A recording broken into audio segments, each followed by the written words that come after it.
See that crow right there? That's a crow, right? Like a crow or a raven, which are supposedly, according to what I remember, some of the smartest animals in the world. Oh, there's another one. See, the one just landed on the swings. And then there's one on the ground, isn't it? See, now they're both right there. Hopefully you see that occasionally. Okay, so this video is about what I'm feeling right now, and it's just a little bit of what's going on. But I want this video to be about privacy. Right now, I have privacy. You know, I'm under this, it's raining, so there's not many people out, and I just love being in the rain. It's also early. It's like it's exactly 9 a.m. So I haven't seen many people out. There might be a couple joggers or two sometimes on this trail to the right of me. And the sound of the rain is just so relaxing. But okay, hopefully let me speak louder. So, oh yeah, by the way, I'm on probably like my somewhere in the 30s or 40s hour mark of staying up. My sleep schedule has been not extremely consistent lately or organized. And I haven't been doing, like, going on walks as much. I haven't been, I was tracking my food a little bit, and then I even stopped doing that. Haven't been doing, the habit trackers, stuff like that. Haven't been doing YouTube as much.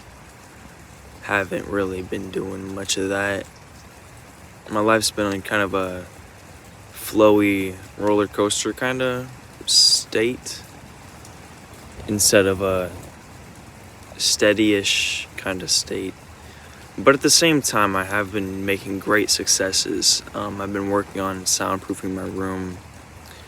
I've been working on, and I've been progressing that a lot. I got my grandpa to drive places to get furniture so that I can help build up the wall that I'm going to build in my room of mass of wood furniture and things like that to help soundproof my room. But yeah, I also biked to the DMV myself a day or two ago, which is it's probably like 5 hours there, or 5 hours total bike ride. It was actually it took probably 6 hours. I don't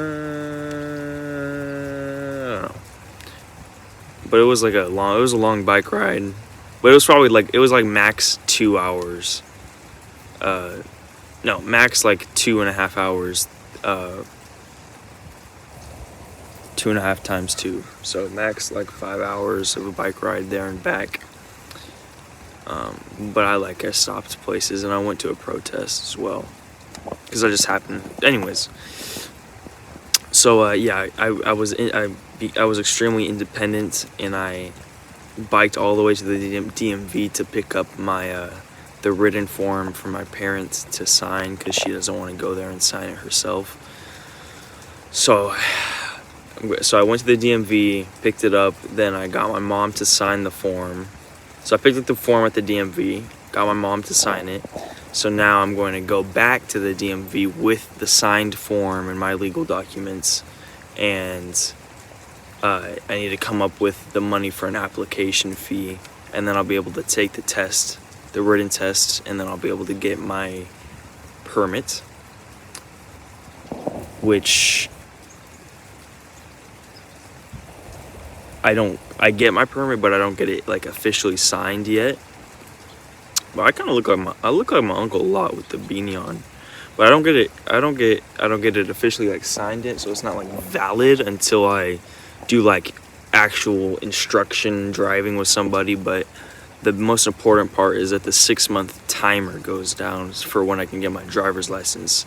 So I think the 6 months timer starts as soon as I get my permit, even if it's not signed, and that's all I care about, because I'm just waiting on that. Once I get my permit, it's like a countdown until I can. That's like my countdown of getting out of here, and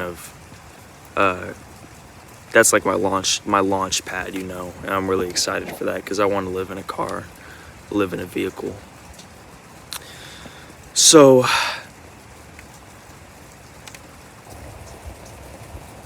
I've now that I think about it, it is really my life, like, and this is just so many people's lives. We take our I take my emotions so much. I take my daily state of mind and my daily emotions. I feel like I make like it's not dramatic when I'm in a state of mind where I'm more peaceful and I look back on my emotions and my state of mind when I was at the house and for the past weeks and months, and it's like, wow, that is it was extreme, you know, or it was extremely like numb, or it was extremely depressing or hopeless or like motivational or like urgent or just depressed. But I guess I have more like in the state, I have an appreciation for like, yeah, those when I'm in the moment, it's like, ugh, I don't even think about it. Like I know I'm having these emotions. I write about the emotions. I write like the things, but I don't, or I'm usually don't really, and I think I don't really right now. Right now, I don't think I really appreciate the emotions, because if I appreciated the emotions, I feel like I would be like, okay, maybe I should take a walk, maybe I should, I don't know, do something, meditate or something, I don't know. But I decided to so yeah, I stayed up for like 48 hours or something, like 34 30, I'm in my third day or second day of staying up, and I went out while it was raining, and I'm under this playground, which is pretty close to my house. In fact, it's right next to the street that's on my house, pretty much. You just turn there, and then that's my street. And, while I was here, for like the first, well, I'm tired, and I'm like, you know, while I biked here and while I was just out, and while I came here and went under here. By the way, crazy brain fog, crazy short-term memory loss.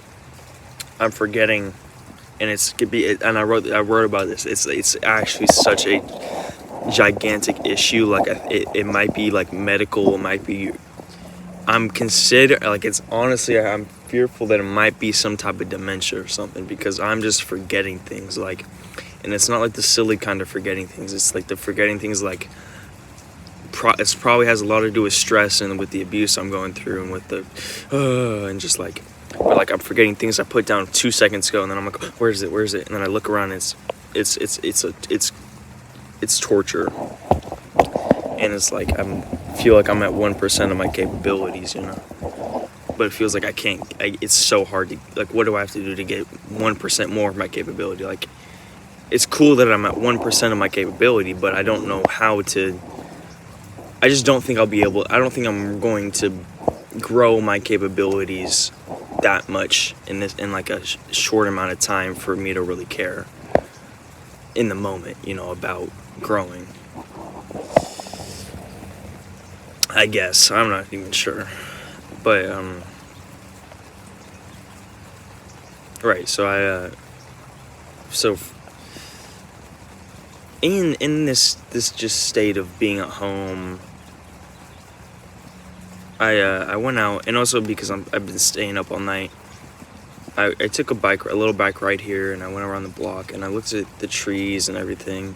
And my eyes were squinting, and I just like, the one thing I could notice was, I actively thought this to myself. I do not have an appreciation for these trees. And that's strange, because I usually have more of an appreciation. And then I felt like, is this just what normal people feel like when they're stressed out? Or like, is this like what people feel like if they're not gonna like? And because I thought like, because I've been stressed out lately a lot, and I've been staying up all night. Is this what like people like Andrew Tate feel, or people who like stay up hella hours? Is this what Kobe feels? Because he didn't get any sleep, and he just like worked. And is this people who are high on stress feel? And by the way, I want to get into Andrew Tate a little bit, but because I've been getting back into him. I've been getting back into Andrew Tate, and I'm not ashamed about it. I used to. Well, now, okay. First of all, Andrew Tate is a motivational person, and he's a positive force. He is a positive force, and I agree, and I love a lot of what he says. And there's not going to be a but. There's not going to be a but. That's just my opinion. But I guess that was just a but. But anyways, okay, this is actually what I think though. I've been thinking, because I've been watching his podcast and shit that he's doing nowadays, and a lot of what he's saying nowadays is just, at least on other people's podcasts, and I went to his Rumble account and whatever. I went to his Rumble account, and I went to some of his podcasts, which he calls emergency meetings, and I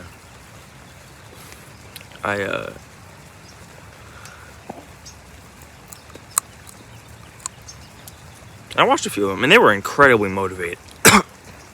They were incredibly motivating, and I think if you're a young man, I think if you're young, honestly, I don't know if you're. I don't think I could handle Andrew Tate if I was a young. No, I could, but I don't think I.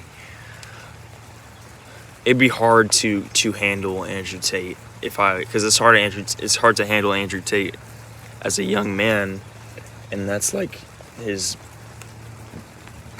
probably his best, his most attracted fan base or whatever is a young man.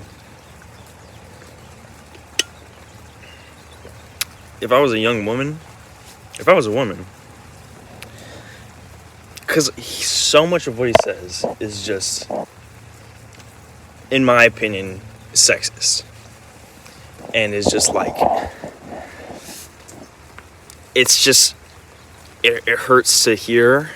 And then I think, like, if I was a woman and I was hearing this shit, it's like, I feel like, just like, why would you say this shit? Like, I get that he loves, like, that's part of his brand is riling the people up and stating his views and being radical, but also being logistical and pulling it back and then pulling the back in and then becoming calm, and he's really good at it. It's not like he's he is very manipulative, but he's also like actually he's manipulative, but he's right, I guess. But like, he's not right about everything. He's not right about a lot of what he says. And I don't even know why. What am I even talking about? I'm just saying insecurities I have about Andrew Tate and the fact that I like him. In fact, I love him, and the fact that I look up to him in many ways, you know. And I do. You know? I think that is that why I'm talking about him so much right now. It's just because I definitely am insecure that I'm watching him and I'm getting back into him. But okay, I'm not sure what I wanted to talk about how he is. I see him nowadays, and especially in the podcast he's doing and stuff like that. Other than his emergency meetings and things like that, which are very motivational, especially the one he made, one of his like emergency meetings that he made. This is already 60 minutes long. Holy moly.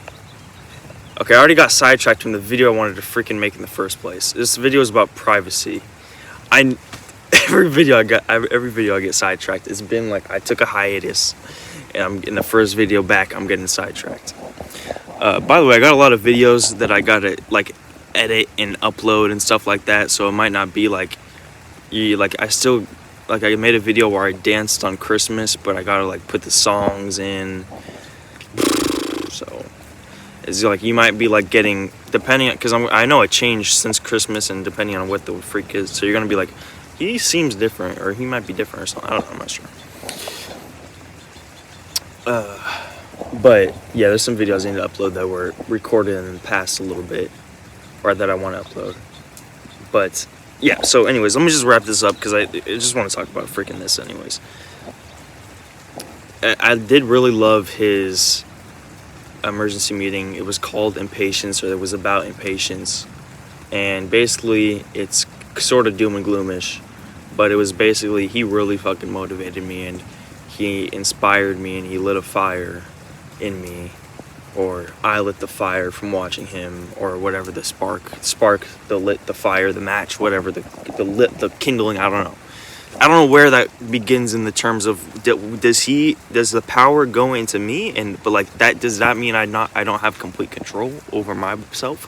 If matter doesn't, I don't even know. Is it even possible to influence somebody? I've always I don't know about always, but this is something I've been thinking about for so a long time, and every time I hear influence, I hear control, influence. You can't influence anybody to do anything. You can't. Okay, a freaking scam caller called me anyways. So like I was saying, you can't influence anybody. You can't convince, or what am I trying to say? Convince. There's another word. I want to study words and stuff, but I'm not at great mental health and I'm not at the state and environment and mental health where I want to learn, or where I think I even am able to really learn that much. I feel like there is a point, and I was talking about this with somebody. I'm at a point where I'm getting to the point where I can just launch off and learn. I need to get myself to the barrier of just like being slightly okay so that I can try to learn different stuff. I'm just in this pit of I'm somewhere in this pile right here, and I'm just trying to climb out of. But I'm not too far off from the point where I can just learn. I'm really trying to get my environment better, not hear any screaming, not be involved, live in my room, trying to get basics, get my permits, stuff like that. So, but yeah, crap, what was I talking about? This is what I'm talking about, brain fog, incredible brain fog, incredible short-term memory loss, slurring on words, I'm forgetting how to spell words. It's bad, dude. I mean, it's horrible. It's crazy, man. And it's definitely it's tough. I don't know if it's getting worse or better, because I've always I don't know about always, but I've been feeling like this a lot in a lot of my life that I can remember, and but it seems like I'm getting worse at this for some reason, even though I'm getting a lot more done. In the past week, I've gotten so much done physically, and I'm very proud of myself. I think I want to be anyways, but I don't know, I'm not sure. There was the point I literally was about to wrap up, but What was I going to say?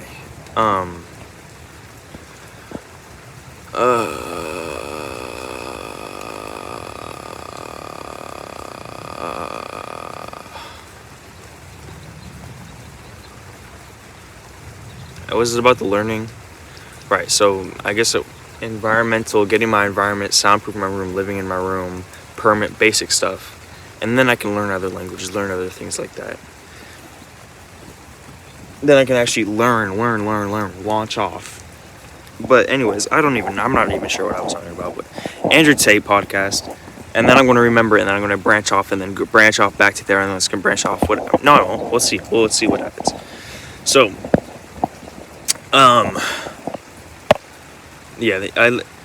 okay, back to what I was talking about before. The Andrew Tate emergency meetings, I watch them sometimes. They're kind of stupid a lot of the time, in my opinion. I don't like them, a lot of them. Or a few of them, most of them that I've watched, the emergency meetings, I don't like a lot of what he says, because it's just not motivating, and it's just doom and gloom, or it's just views that I think are kind of morally wrong to have.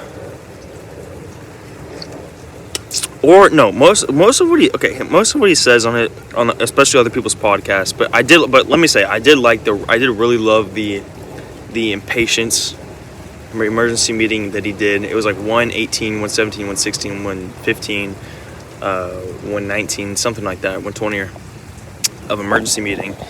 And that's what really got me to be like, okay, I want to clean out the garage, organize the garage, get soundproofing stuff. And that's what is really lighting a fire inside of me, under my ass. Because I'm like, I need to do this now, because 2026 is like, I don't know. 2026 is like, I'm not even sure what's going to happen in the world. The digital ID, government. I got to start a revolution. I gotta live in a car. First I gotta get out of this place. AI is gonna take over. You're not even gonna realize it's me, but maybe. So horrible stuff. ICE agents in the street, Gestapo, Heil Trump, Heil Elon, Heil the people that are in charge of them. So it's gonna be crazy, and I just want to get to a spot where I can handle that, and where I can prepare, read all the laws, read all the languages, prepare, so I can lead a revolution and be a martyr. Because honestly, I'm okay with that. I'm okay with being a martyr. In fact, I do want to. It's also an egotistical thing. I do want to be a martyr. I do want to get assassinated a lot of it. But I also don't want to get assassinated. If I had a button, I'd rather choose not to get assassinated. I think. I'm not sure. I do want to get assassinated a lot. I kind of do want to get assassinated. But if I want to get assassinated, I do not want... I want them to show the full video, with the full tree. And the...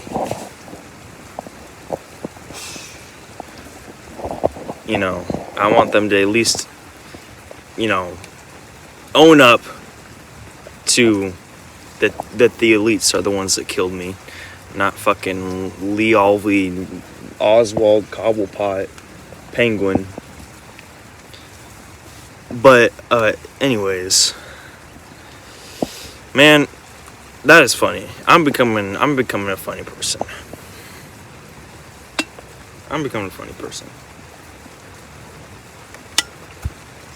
I had a lot of shame when I said that, when I did that freaking thing, though.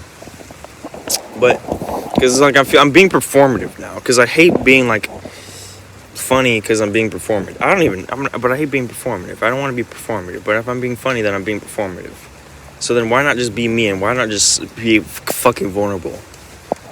Or why not just be rageful? I don't even fucking know. Why not just fucking rape somebody? Okay, you know what? Government might take that and just be like, the government might show that in court when I'm older or something, and be like, he just wanted to rape somebody. He at least he said an intrusive thought, so he wants to rape people. Throw him in jail or something. I'm so afraid of getting jailed by the freaking elites in government.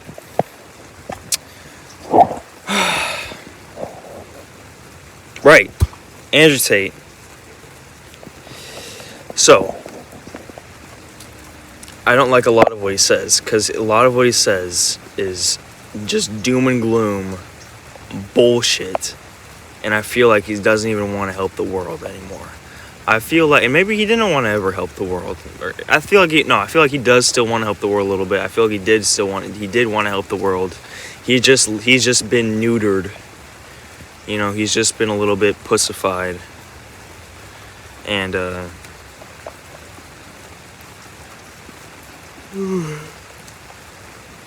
it just makes myself feel better about myself also, but also more stressed out because I gotta be better than Andrew Tate.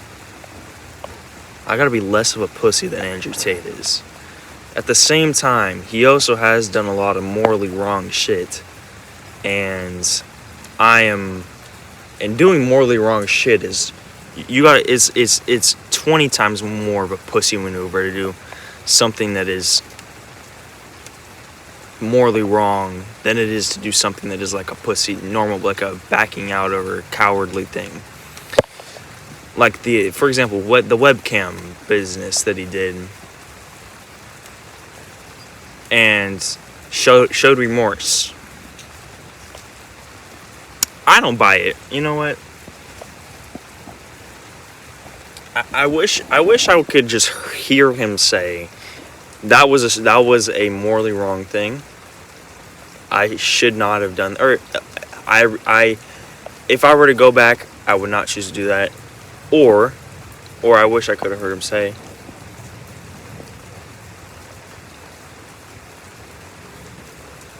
I'm sorry. Or I wish I could have heard him say, you know what?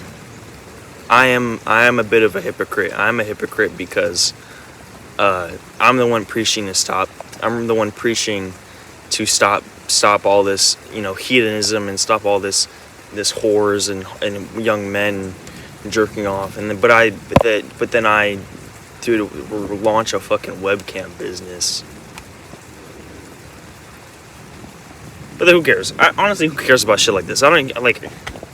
Why do I even care this much about Andrew Tate?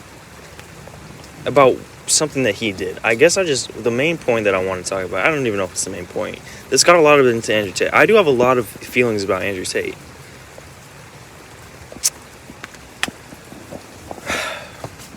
Because I don't even know. I'm just going to get into Andrew Tate. I realized how much he shaped me. Because, I don't know, I'm not sure if he shaped me, but I realized that a lot of the way I think now, because listen, I haven't watched Andrew Tate for years and years, like 2 years, maybe 3 years or something, and I just got back into him because he's been on a bunch of podcasts or something. Podcasts which it was motivating and whatever, but he is just off his game. He is just so doom and gloom now. He's just making no sense. He's saying 90% of 90% of Twitters are bots. And then he's saying, why is everybody saying I'm going to sell it to Israel? Well, that makes me want to sell it to Israel, so maybe I'll sell it to Israel. Nobody's saying you're going to sell it to Israel. Nobody gives a fuck that you said Heil Hitler, or that you played the fucking Heil Hitler song, or that you were in a van with Heil Hitler. Oh my nigga, not that nigga, Heil Hitler. Nobody gives a fuck. Nobody gives, it was obviously, I don't know. He says, the song was pushed, it was trying to get him canceled. She was trying to get canceled. The Matrix attacked him by blowing up that situation of there was a Heil Hitler song that was played while he was in the van or while he was in the club. And I'm sitting here and I'm like, okay, you're saying 90% of online are bots, which I agree with.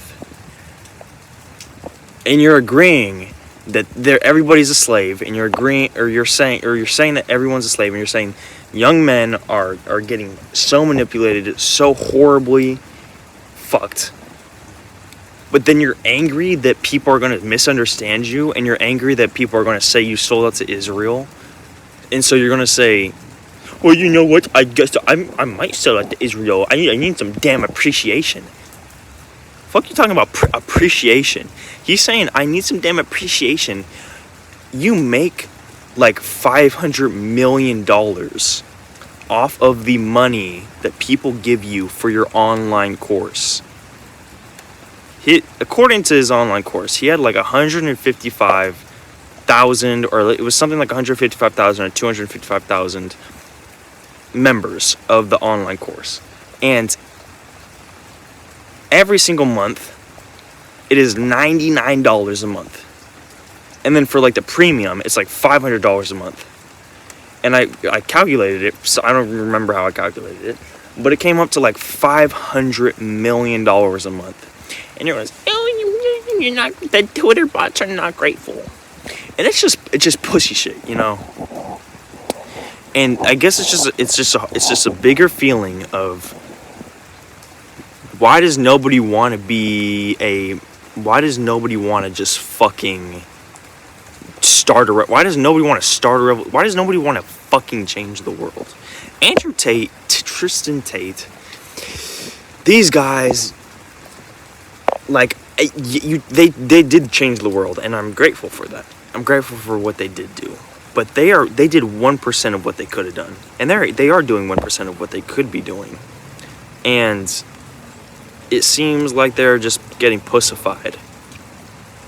And maybe it's like some 22D, you know, Aikido that he's talking about, where he's like trying to convince people that he's thinking about quitting or becoming a pussy so that he can come out and be I'm not a pussy, or I don't even know what the fuck. But it's just like, it's becoming like more apathetic. Everything is more apathetic. Nobody wants to do shit about it. And I feel like I'm the only one who's like, I don't care if I die. I don't care if my family dies. Like, this is what I'm talking about. If I were in a situation, if I had a family, but then again, I don't know if this is true.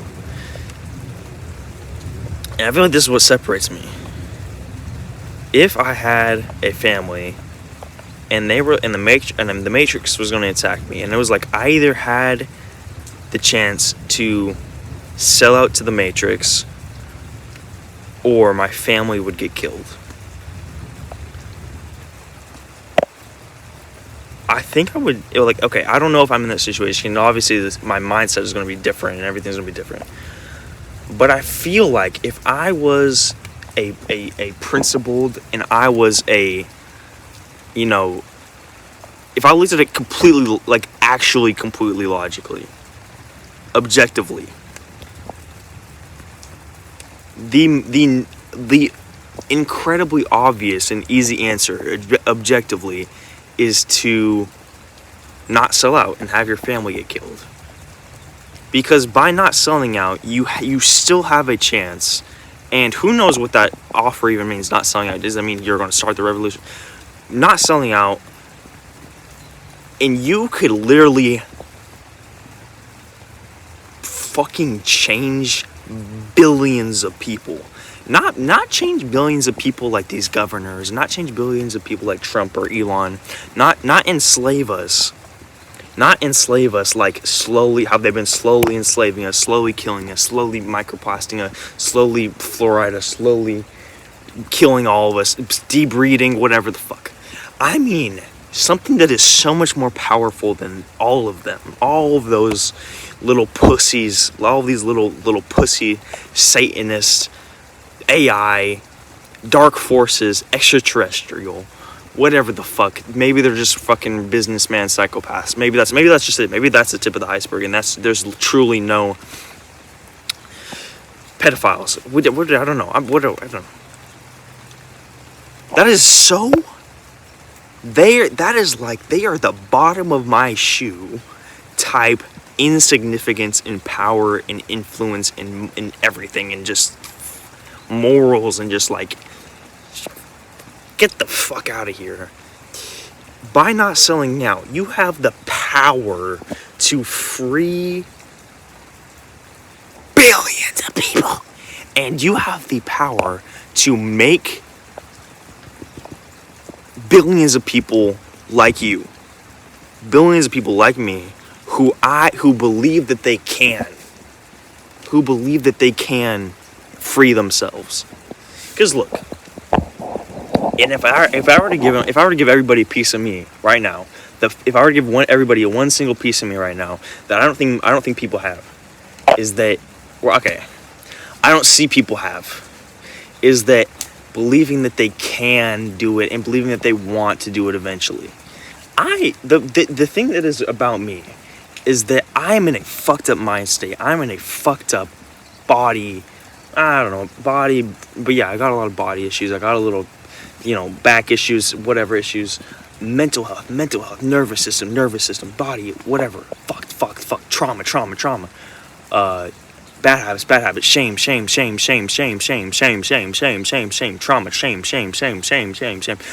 regrets, horrible things I did, everything's weighing on me, but ego, dysfunctional thoughts,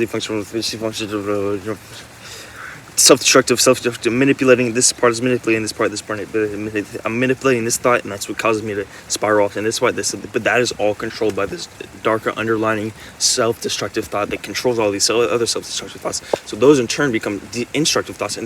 But there's also another system that's getting played by this. So all these thoughts don't even really matter, because this is just the self-destructive whole.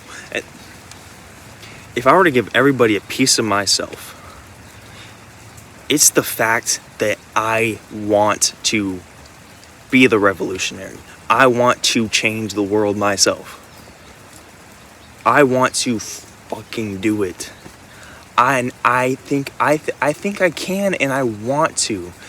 Even though I am in so much suffering, so much pain, so much, and not like the suffering and pain that is like cool.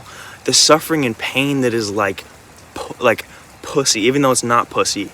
It's like the pain that I'm in, the suffering, the whatever, bad habits, the whatever, the doom scrolling. This is worse than war. This is worse than battlefields, because this is in the mind. This is more badass than in the battlefields and whatever. But this is just seen as pussified, because it's what they want you to see or whatever. And this is what they want. I am literally at constant war and just fucked up, but I think I can, and I want to get to a point where I can. That's what I want to give to everybody. Because I don't know about most people. So I think a lot of people are just like, well, we gotta vote for the right people. We gotta vote for the right people, and I'm gonna work my 9 to 5. How the fuck are you working a 9 to 5 and you're over fucking 30 years old? You fucking clown. You're a clown. You're a fucking retard. And I'm trying not to sound like Andrew Tate, and I don't want to be like Andrew Tate. But it's like, and this is not like Andrew Tate, because I've literally said this in where I was talking over there in that fucking field a month ago, before I even got in Andrew Tate. How the fuck are you still? How have you not changed the world? I'm 16. I'm 16 fucking years old. By the time I am 20, 3.5 years from now, do you know how much fucking time that is to slowly until I can launch off? Because here's the thing, the exponential growth is coming, and I know that, and I think that anyways. I'm such a, like, what do these other people do at 60? Probably what my peers are doing. Oh, I'm going to go to school, and, I'm going to get a degree, and I'm going to get a whatever the fuck, and then my education comes first. Or complete fucking apathy, like my friend Alex is doing. My friend is just completely fucking apathetic. Defeatism, which I also am a lot, and I also am apathetic a lot, but I don't want to be.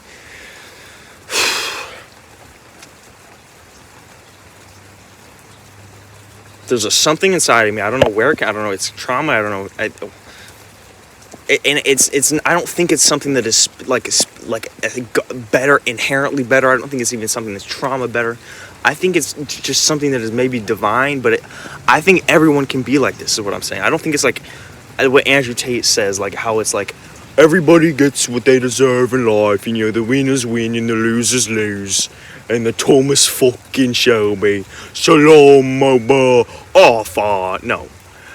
I think everyone can be like me in the sense that, like, I want to change the world, and I think that I can get to the mindset in the state where I am focused on changing the world. That's what I want to give to everybody. That's what I want to instill into every single body's mind, in your mind. Because if I'm being honest, I think that I will change the world dramatically. And it might be, like I was saying, the whole subconscious, it might be like this is all subconscious manipulation by myself, and I'm just saying I think I can change the world so that I can, when I'm like a random occurrence in 2022, my subconscious can come and flip it all over and be like, and I can realize, holy shit, I never wanted to actually change the world. This was all just a thing by my subconscious that was trying to self-destruct myself so that I could forget everything and so that I could just become an even worse person or whatever the fuck. And everything I thought about myself was a lie or something. But from the little that I know about the little that I am consciously aware of, because I'm not consciously aware of a lot about myself. And I've got a lot of different shit and trauma and whatever the fuck, and feelings and emotions and whatever the fuck, spiritual, I don't even know. I'm confused and scattered and messy as and just like fucking numb, like present, but also distorted. Like I'm present, but I'm also depersonalized at the same time. I don't even know how to describe that. I'm not even sure, but I know that I don't know, but I don't, and I say this, I know that I don't know anything. I'm not 100% sure if God exists. I'm not 100% sure if my hands are real, if this is physical. And now I'm not even sure if I want to change the world or if I can change the world. But I think that I can. I think I can change the world, and I do. I don't know if I want to. I think I want to. I'm not even sure anymore. This is how flip-floppy I am. But honestly, it never goes away. Because now I'm like, okay, I'm going to go home. See, right now I'm in a state of like, it's just major confusion. But it's not really like I don't want to do this anymore. It's more so like a confusion. I still want to change. It's within 30 seconds, within 5 minutes, I'm going to be like, I want to fucking change the world. I know I can do change the world. And I know I can, and I'm pretty sure I can get myself to a point where I'm focused on changing the world. That's what I want to implant into everybody. I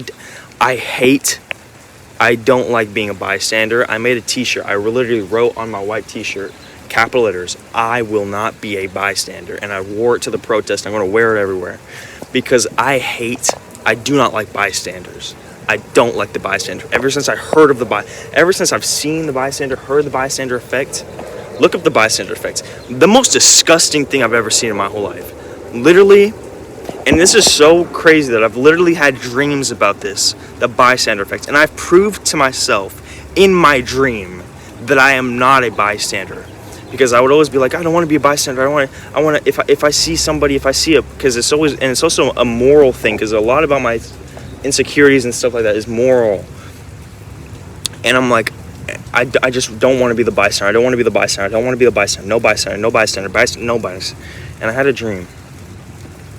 And in this dream, I was in either a library or a supermarket. And I looked to the left. And there was like a group of like 15 to 20 people, like in hoodies, like teenagers, men or something, fighting. Or like in like a borderline cartoonish scuffle ball of like you see like dust flying up. And in this dream, because I heard that if you watch, so I seen a Joey the Gypsy video about what dreams are, and this is so fucking amazing. I love Joey the Gypsy for telling me this, Joey the Gypsy, you gain experience from your motherfucking dreams. When I heard that shit, I fucking was like, I came, because that is so fucking awesome. You learn about yourself. You learn what you would do in these specific situations in your dreams.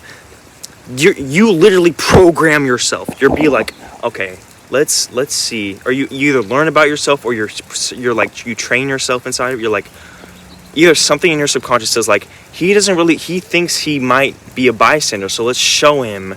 So let's put him in a situation where I know that he won't be a bystander, because I know that he is not a bystander, so let's show him. So that's why that's why subconscious or something put me in that situation where I'm in the dream and I see the scuffle. And in the scuffle, so I'm in the scuffle, and I'm just going to tell the dream real quick. I run over, I start pulling people off, it's literally like a cartoonish, but it's also like it's like cartoonish, like scuffle ball, hands being in the air, dust ball, but it's also like actual people fighting, and like just like a ball of people just punching each other, like hoodies, men. And I just pull people off by their hoodies, pull people, and I think I might have been getting hit, but I pull people off, pull people, and then the dream's end. All the dream was when I looked to I was in like a library or a supermarket, or like a library or something. I looked to the left, big group of people fighting. I was like, I remember there's like something about being students. Maybe they're just people that looked my age, and all the dream was. I'm so grateful, and I'm pretty sure that this is my theory that I got from Joey the Gypsy is correct, or I got partly from Joey the Gypsy. I think he said almost exactly something like this, but anyways. Joey the Gypsy, he has a YouTube channel. You should watch his stuff, especially the dream videos. He has a couple of videos about dreams probably, but there's a specific one. All the dream was that I remember, I was in the supermarket, I was standing, maybe I was talking to somebody on my right, like maybe I was talking to like some old lady but it was just nothing. It was like, whatever. All the dream was, I looked to my left, a group of kids like my age or older, probably older, fighting. Big group, 50, 20, 15, probably more than 15, and they were just wailing on each other, and it was just like a big group of punching and gang, like I don't even know, like gang, everybody for themselves, ganging up. It was like crazy, and I ran over, and I went. And I got on the other side. I was on this side, and I either ran to the left of the ball of people, or I ran to the right. I think I ran to the left, and then I pulled people off. And I just pulled people off, pulled somebody off. I think he like pushed me, and then I pulled somebody off, and I pulled like one or two people off, and then the dream ended. That's what. So the dream, that purpose, that dream was purely about the bystander effect. Purely. It was purely about the bystander effect. It was purely being like, okay, Liam, I'm going to show you this is what you would do. Or my subconscious is like, okay, you're wondering if you could do this? You're wondering if you're the bystander? Let's see. Or my subconscious is like, you're really you're insecure about the bystander. You don't know if you're the bystander. I know that you're the bystander. You're not a bystander. I know that you would go in and save those people, and you would put yourself out there. You won't be part of the lookers. You'll be the part that takes part in the action, pulls the people off. So, to show you, and this is my subconscious or God or somebody else talking, but partly subconscious, I believe.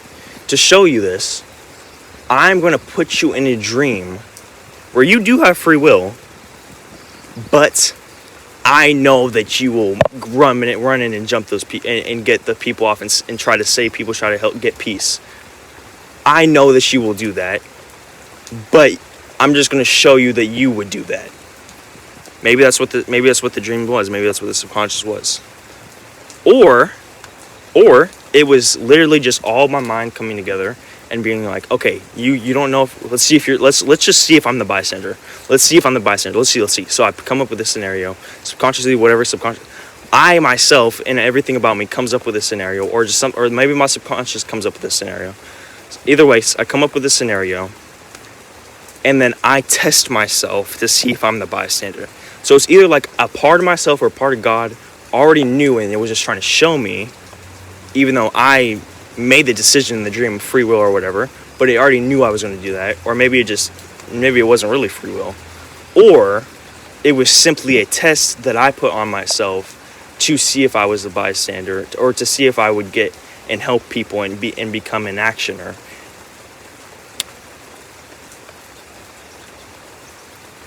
So it was either a test or it was a showing. Either way, I got experience from that. Your experiences of dreams, it's not like, oh, I just had a dream and I did this and whatever the fuck. No. You have the opportunity to learn so much about who you are and what decisions you would make from your dreams. And that was a crucial one for me. I know that, or I don't know, I'm not sure. I'm very sure, but I'm not completely sure, but I'm very, very, very sure that if I see a group of people, if I see someone bleeding out on the street, if I see someone attacking somebody, if I see someone belittling, I'm going to go in and I'm going to stop it. I'm going to make peace. I'm going to find a solution. But whatever I do, I'm going towards it. And I'm not staying put. And I am not going on the program path. I am going towards whatever the whatever the thing that is not right. I see something that's not right. I see something, something like, there's something that's catching me out. There's something like, there's a fight or there's something. I need to go towards this. I need to take action. I don't know what I need to take action. I am not the bystander.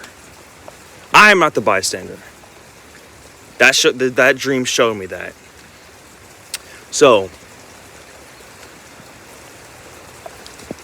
look into dreams, and this is something, and again, I'm not an expert, but I know, and it's very exciting, and it's very promising for me and for everybody else. This is how we build power as a people. This is how we build power as individuals and as a people. There's so much power at our fucking fingertips. So much power. But we get caught up in stupid physical shit and stupid mental shit and stupid shit like what I've been feeling this entire fucking week and the entire month of being like just in my house. It's just a fucking presence but depersonalization. Presence but depersonalization. Both of those at the same time, and it's fucking hell. It's fucking hell. Presence and at the same time depersonalization, and it's fucking hell. But if you look back and you pay attention to these certain parts of your life, when you're in peace, when you're in privacy, you get these little things, and it's like, holy fuck, we have so many tools at our disposal. I have so many tools, and if I have so many tools, holy fucking shit. If I have so many fucking tools at my disposal and such infinite power, imagine if just one other person decided to also realize that and go towards that. And then what if another person? And then what if one person in that house? And then one person in a house a million miles away? And then a house 100 miles away? And then they tell somebody else. And then we get billions of people who are infinitely powerful gods.